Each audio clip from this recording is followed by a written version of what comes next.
सेसा रुगुं फोरबो खुंनायनि हेंथा जायगानि रायजोफोर आरो गुबुन गुबुन आफादनि सेसा रुगुं फोरबो खुंनायनि थांखिखौ बोखांनानै लाफिनबाय बानजाय आफादा। लखिमपुर जिल्लानि सिमुलगुरियाव थानाय सेसा दैसानि दालां सेराव सेसा रुगुं फोरबो खुंनो 19 फेब्रुवारिनिफ्राय 1 मार्चसिम थि खालामनाय जादोंमोन। बेखौ मैया खौरांगिरिनि मेलनि गेजेरजों बानजाय आफादा फोरमायदोंमोन। नाथाय दिनै बे फोरबो खुंनो नागिरनायखौ जायगानि रायजोफोर, फरायसा आफाद, बारग' एनडिएफबि, आबोफ आरो गुबुन गुबुन आफादफोरा हेंथा होयो।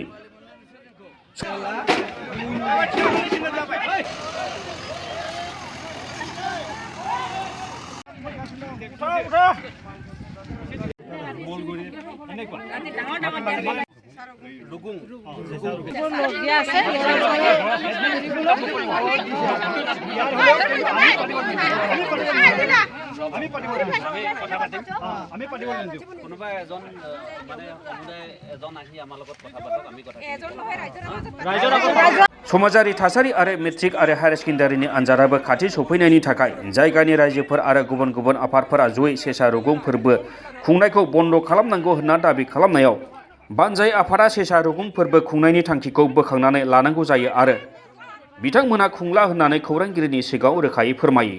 सेसा फेस्टिभेल जिथु खुंनो लानाय बेखौ अलरेडि उइथड्रन होननानै आङो लिरनो हाबाय आंनिफ्राय। आङो सिगाङाव आं हारसिंल'मोन नालाय, आं एडभाइजार हिसाबै आंनि माइसेल्फ आंनिफ्राय कमेन्टखौ अपिनियनखौ होबाय, बेखौ आं डिक्लेयार खालामनो हाबाय।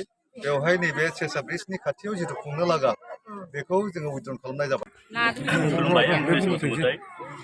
जों जे बे सेसा रुगुं फेस्टिभेल खुंनो आखायाव लादोंमोन 19 फेब्रुवारिनिफ्राय 1 मार्चसिम। ओमफ्राय बेयाव कालचारनि सेक्रेटारि हिसाबै दंमोन। ओमफ्राय मैयासो जोङो माखासे मिडिया बिथांमोनखौ लेंहरनानै मोनसे प्रेस खुंनाय जादोंमोन।